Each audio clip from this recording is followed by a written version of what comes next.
The little girl said, "Sir, my mom didn't come home last night." The CEO followed her into the snow. The wind howled through the narrow streets like a warning. It was a bitter winter morning, dark, quiet, and merciless. Snowflakes blew sideways in the icy air, stinging like needles. Shops remained shuttered, sidewalks empty, and thick gray clouds hung low over the town. Ella Morgan, 6 years old, wandered alone through the snow.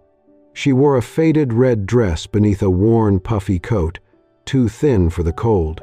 Her boots were soaked through. Her little feet trembled with every step. Brown hair, tied in a crooked ponytail, clung to her cheeks, stiff with frost. Her lips were pale. Her hands had gone numb. She had been walking for hours, since the first hint of light touched the horizon, looking, hoping.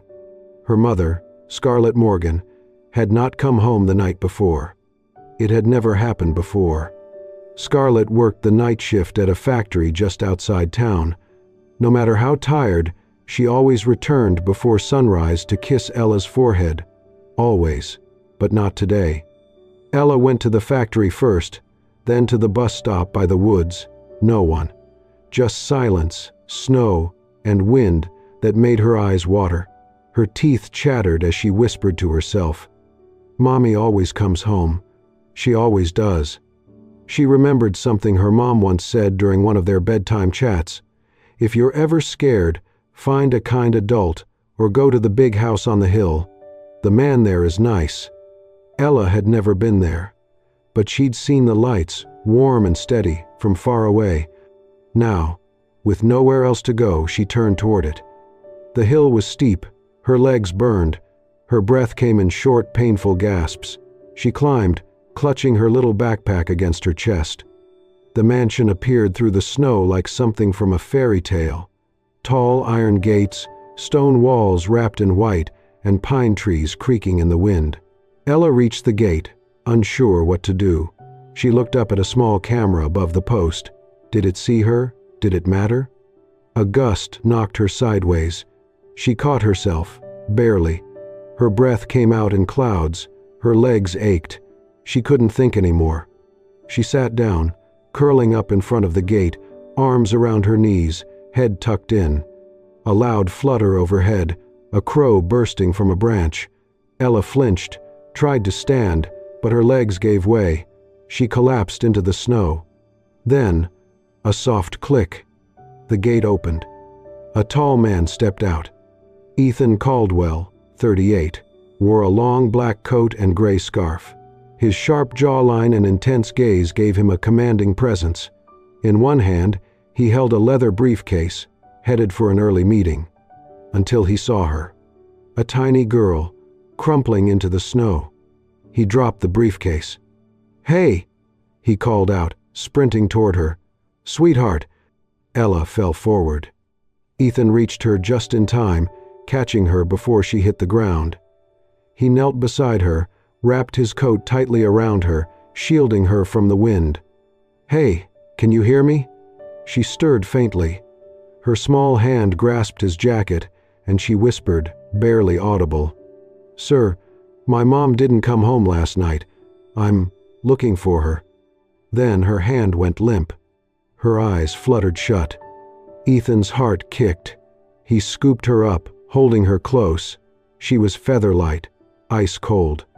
He raced back through the gate. "Call the doctor," he shouted to the staff. "Turn on the fireplace now." Inside, warmth radiated from the grand hearth. He laid her gently on a plush sofa near the fire. Her coat slipped open. Her small backpack slid off. It landed beside her with a soft thud. Ethan crouched and opened it, hoping for ID. Inside, torn gloves, a crumb-filled lunchbox, and a folded sheet of paper.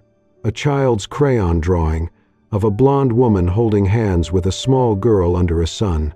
He stared at it, then whispered, more to himself than anyone, "Where is your mother? And why were you alone in that storm?" He didn't know it yet. But that morning, a little girl collapsing in the snow would change the course of his entire life. Warmth. That was the first thing Ella felt when she opened her eyes. A soft, golden glow flickered nearby. Firelight, the smell of cinnamon and cedar filled the room, unfamiliar but comforting. She blinked, eyes adjusting to the elegant furnishings.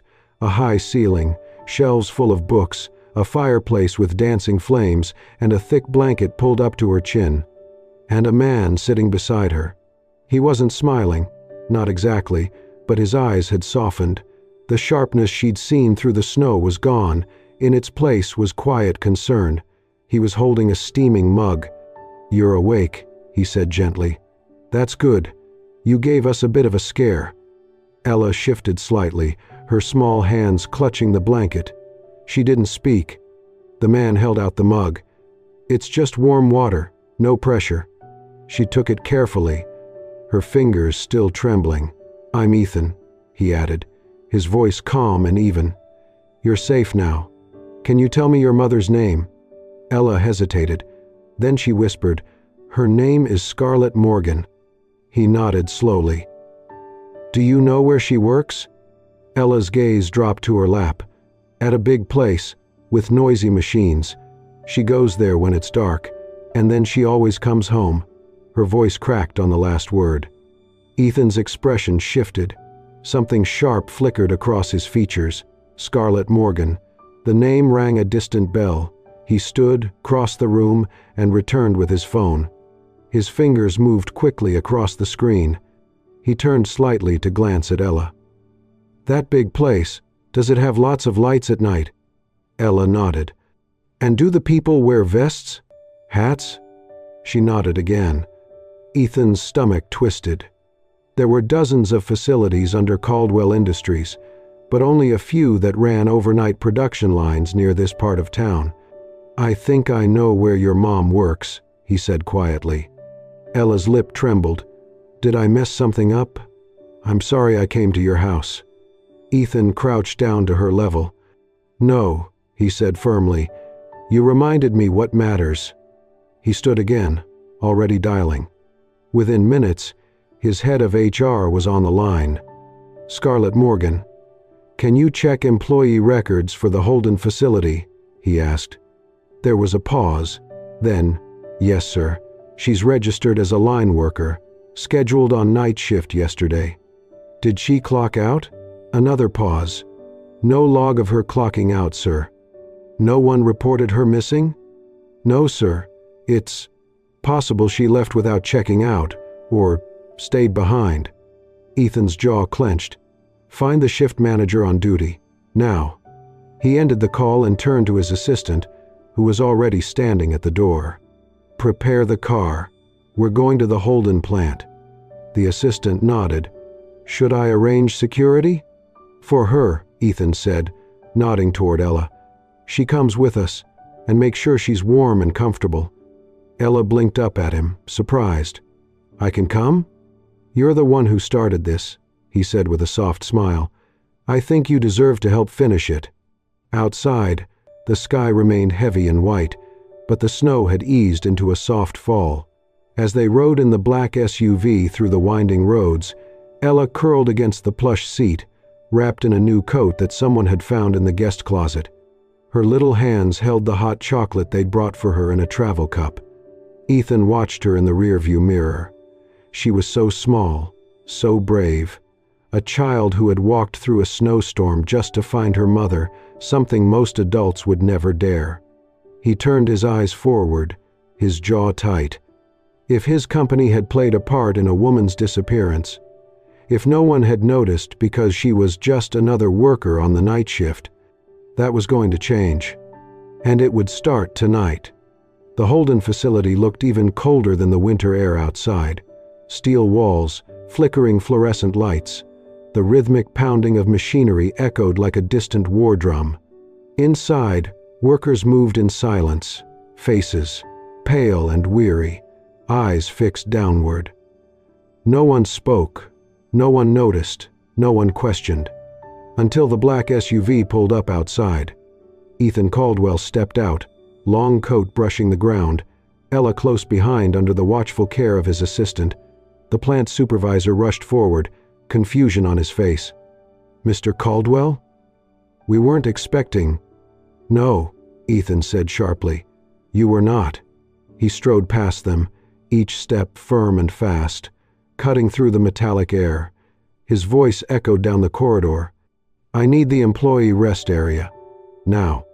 People turned. Whispers followed him like ripples in still water. The supervisor fumbled with keys. It's through here, sir. But I don't think. Ethan didn't wait. He pushed open the door. The room inside was barely more than a storage closet. A bench, a vending machine, a row of lockers, and a woman on the floor. Mommy! Ella screamed, running forward before anyone could stop her. Scarlett Morgan lay curled near a locker, one arm tucked beneath her, her skin pale as the snow outside. Sweat clung to her forehead. Her breaths were shallow and uneven. Ethan rushed in and knelt beside her. She's burning up, he muttered, placing the back of his hand on her cheek. Call an ambulance. No, bring the car. We'll get her there faster. Gently, he gathered Scarlett into his arms. She stirred only slightly, eyelids fluttering, lips dry and cracked. As he carried her out of the factory, workers stepped aside, eyes wide. No one had even noticed she was missing. Ella walked beside them, trying to hold on to her mother's limp hand.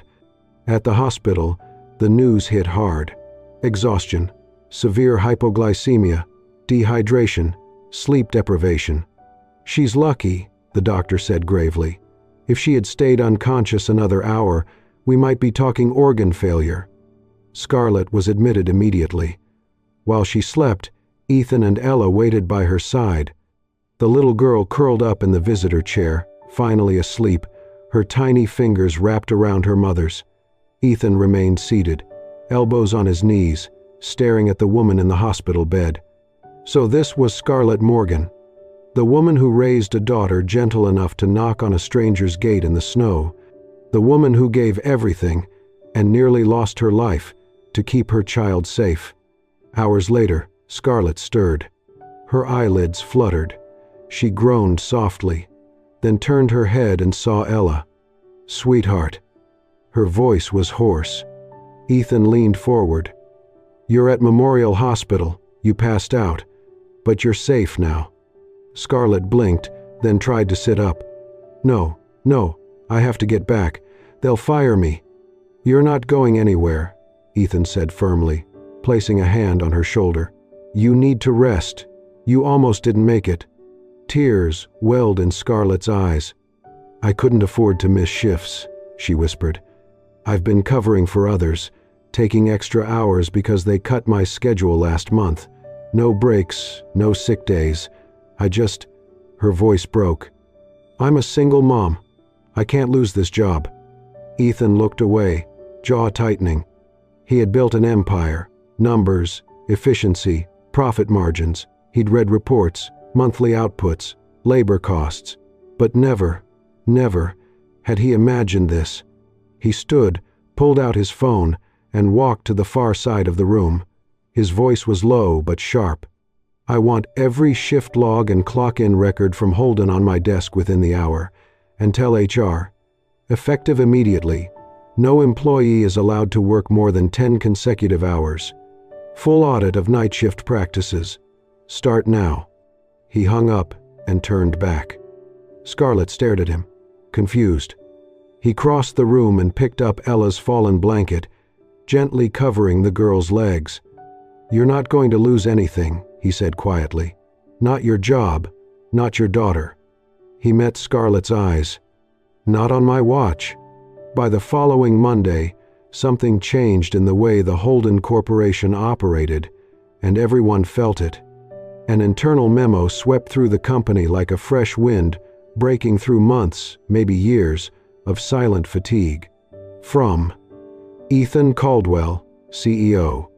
Subject: Immediate policy reforms. Effective immediately.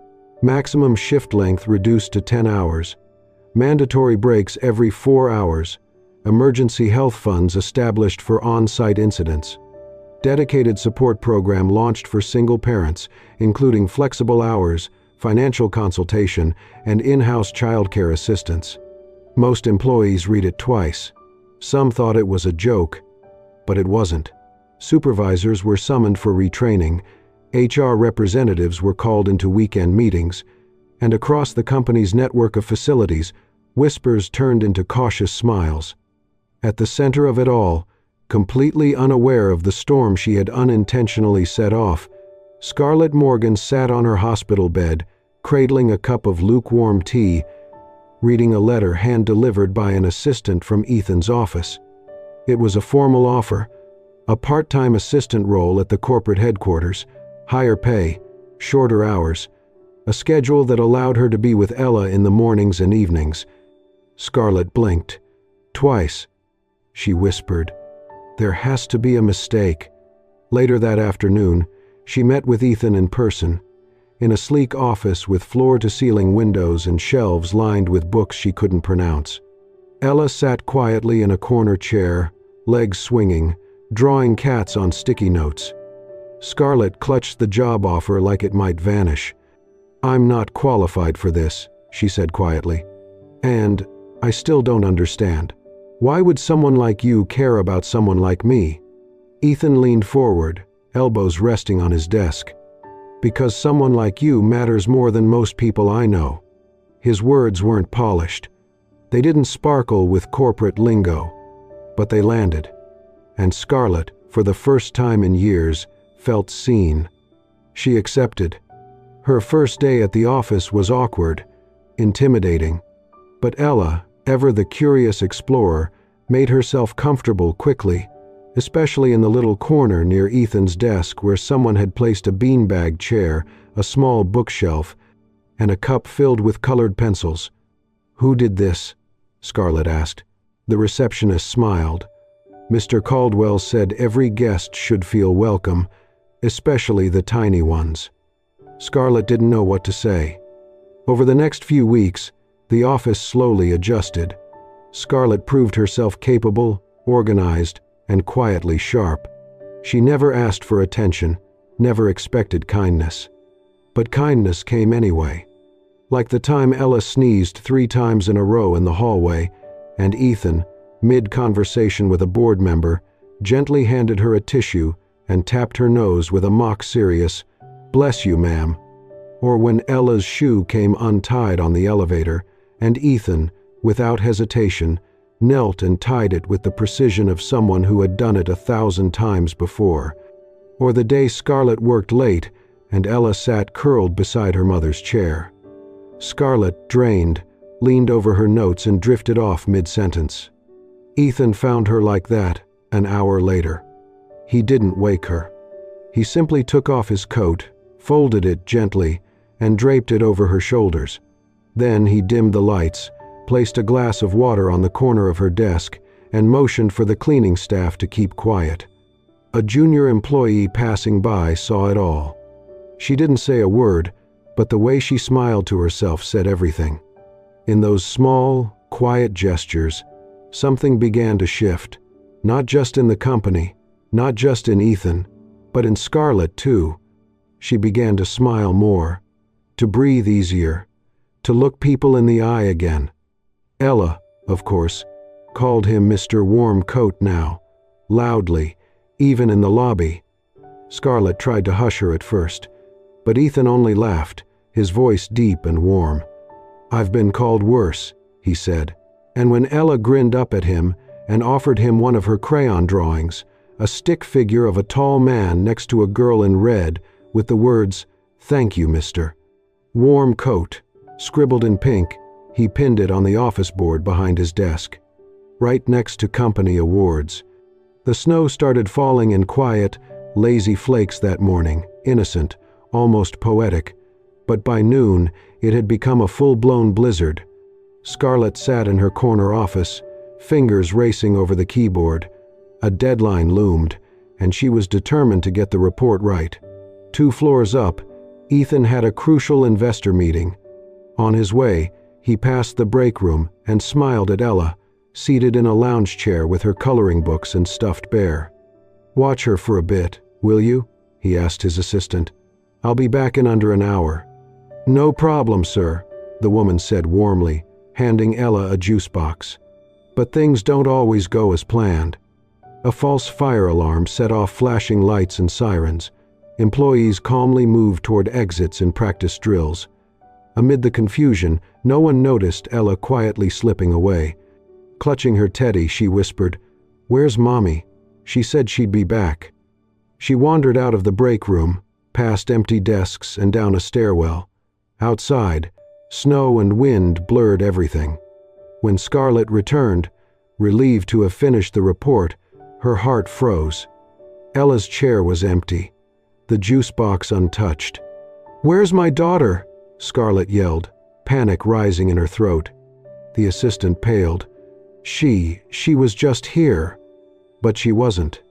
Scarlett dashed through the building, calling Ella's name.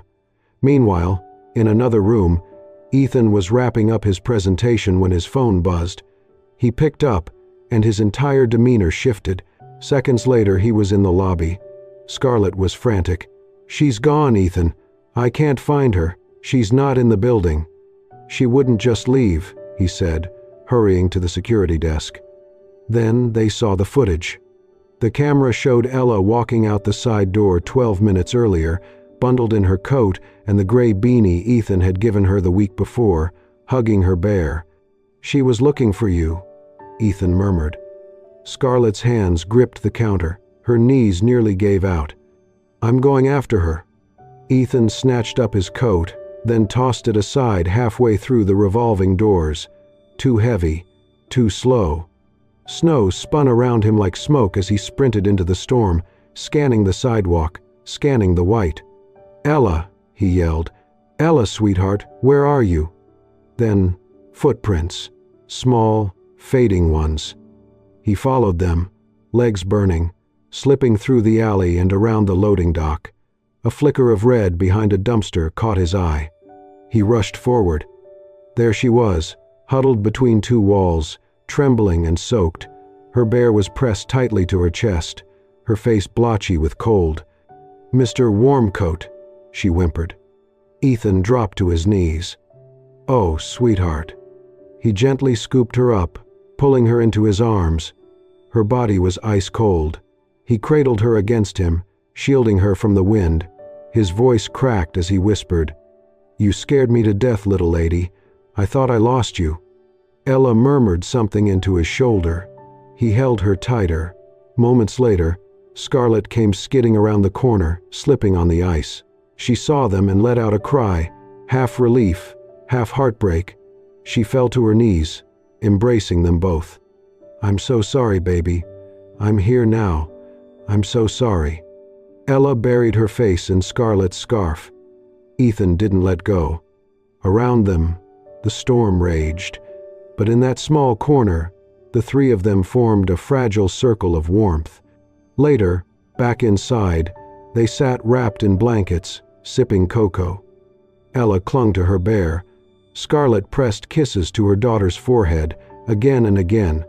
Ethan stood nearby, hair damp with melted snow. His hands shook, not from cold, but from what could have been lost. He crouched down beside them, his voice hoarse and low. "You two, you've become my whole day, my entire damn day," he said, brushing a wet strand of hair from Ella's cheek. "I didn't realize how much until I thought I lost her." Scarlett looked up at him, her eyes full and wide. This wasn't about a job anymore, not about a company, not even about a rescue. It was about connection, real, human, life-altering connection. And none of them would ever be the same again. Scarlett hadn't expected silence to feel so strange. After everything that happened during the snowstorm, Ethan had insisted she take 2 days off. Paid, he'd added firmly. No debate. She spent the first morning curled up with Ella on the couch, watching cartoons and drinking cocoa. The apartment was small but warm, and for once, the constant pressure of survival didn't sit heavy on her chest. Just before noon, there was a knock at the door. Ella opened it and gasped. A delivery man stood holding a large woven basket wrapped in cellophane, tied with a silver ribbon. Scarlett opened the tag. Her eyes softened as she read the note inside. Rest. This world needs mothers like you, and girls like Ella need you strong. E. C. Inside were thermal socks, a fleece blanket, storybooks, Scarlett's favorite tea, how did he know, and a new sketchbook for Ella. Ella hugged the books. "Mommy, it smells like Mr. Warmcoat." Scarlett laughed, wiping a tear before Ella could see. Later that day, Ella decided to make something back. She rummaged through drawers and sat down with cardboard, glitter, and glue, working with fierce determination. By afternoon, she had created a crooked but colorful card. 3 stick figures, one tall, one medium, one small, stood holding hands beneath falling snow. In bright crayon letters it read, "Happy birthday, Mr. Warmcoat. We like you so much." Scarlett smiled. "But it's not his birthday." "I know," Ella whispered, "but maybe he didn't get one. Now he does." The next morning, Scarlett brought the card to Ethan's office. She stood outside his door for a long moment, then knocked. "Come in," he called. She stepped inside, offering the card. "It's from Ella," she said, "and thank you for everything. The basket, the note, it meant more than you know." Ethan took the card with surprising gentleness. His smile was quiet. "How did I get so lucky to meet you two in the snow?" Scarlett looked away, cheeks warm. It didn't feel lucky at the time. He placed the card on his desk like it was something delicate. Sometimes the best things start where everything feels wrong. A few days later, the company hosted its annual charity gala in the downtown atrium, under a glass ceiling scattered with lights like stars. Scarlett hadn't expected to be invited. She wore a simple blue dress and stayed toward the back. Then the lights dimmed. Ethan walked on stage. Behind him, a large screen lit up, snow swirling, images of workers, and finally Ella's card, their 3 stick figures enlarged and glowing. Scarlett's heart stopped. Ethan began to speak. "I want to tell you about someone," he said, voice calm but full. "A mother, one who reminded me what leadership means, who reminded this company what humanity looks like." He told their story, without names, but everyone understood, about the blizzard, about sacrifice, about the quiet strength of people often overlooked. And then, he turned toward her. "Scarlett Morgan," he said, reaching out a hand, "would you join me?" Her breath caught. People clapped. She made her way to the stage, her steps unsteady. Ethan gave her space. No pressure, just presence. Scarlett stepped up to the mic, her voice barely steady. "I'm not brave," she began. "I'm just a mom trying to be enough for someone small. And somehow, I found someone who made me feel enough too." The room exploded with applause.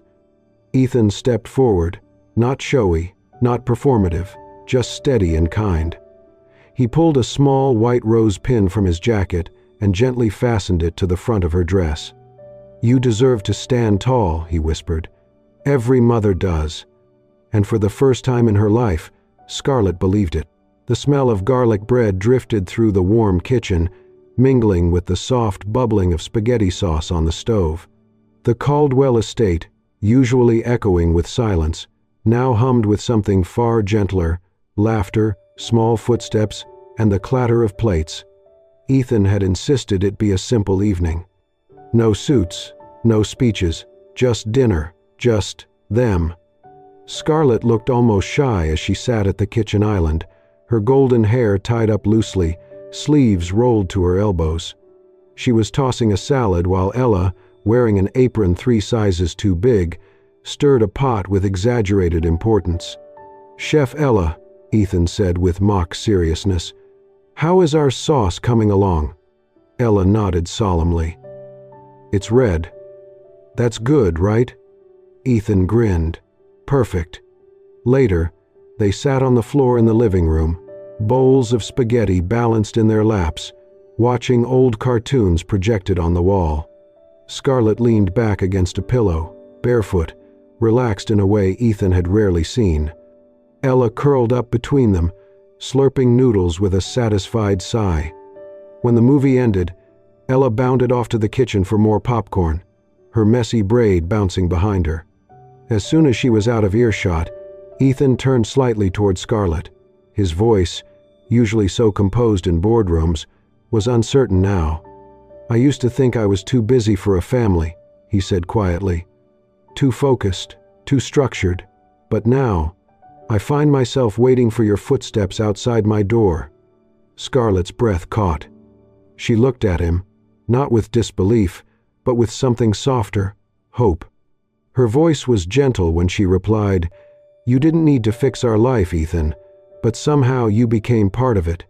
He was about to speak again when Ella returned, plopping down into his lap with a small bowl of popcorn. "If we lived here," she said casually, reaching for a kernel, "would I get pancakes every morning?" Scarlett laughed, shaking her head. "Ella." But Ethan only chuckled, ruffling her hair. "Only if you help me cook." Ella gasped, thrilled by the idea. "Can we make blueberry ones? And maybe chocolate chip? And can we have a puppy?" Scarlett gave Ethan a warning glance. He winked. As the laughter faded into a moment of quiet, Ethan stood and walked over to the small storage closet under the stairs. He knelt down, opened it slowly, and pulled out a tiny backpack, red, with cartoon stars and Ella's name stitched across the front in bright yellow thread. He held it out without a word. Scarlett's hand went to her chest. Ella stared, wide-eyed. That's my name." Ethan crouched beside her, voice low and sincere. "Just in case," he said, "you ever want to stay." Scarlett blinked rapidly. Her throat tightened with emotion. It wasn't a grand speech, not a fairy tale proposal, just a gesture, thoughtful, intentional, real. Ella hugged the backpack like it was treasure. Then she reached for Ethan's hand and whispered, "Does this mean we belong?" Ethan nodded, his voice thick. "You always did." The fireplace crackled behind them. Outside, the snow had stopped falling. Inside, for the first time in a very long time, it felt like home. The snow had returned that morning, soft but steady, blanketing the world in quiet white. Inside the small apartment, Scarlett and Ella sat cross-legged on the rug, wrapping gifts in reused paper, laughing when the tape stuck to their fingers. Scarlett tucked a golden strand of hair behind her ear and glanced at the window. The falling snow reminded her of a morning not so long ago, when her daughter had walked into a storm to find her. The memory still echoed in her heart. Then, the doorbell rang. Ella jumped up. Scarlett followed, curious. When she opened the door, a swirl of cold air rushed in, along with warmth.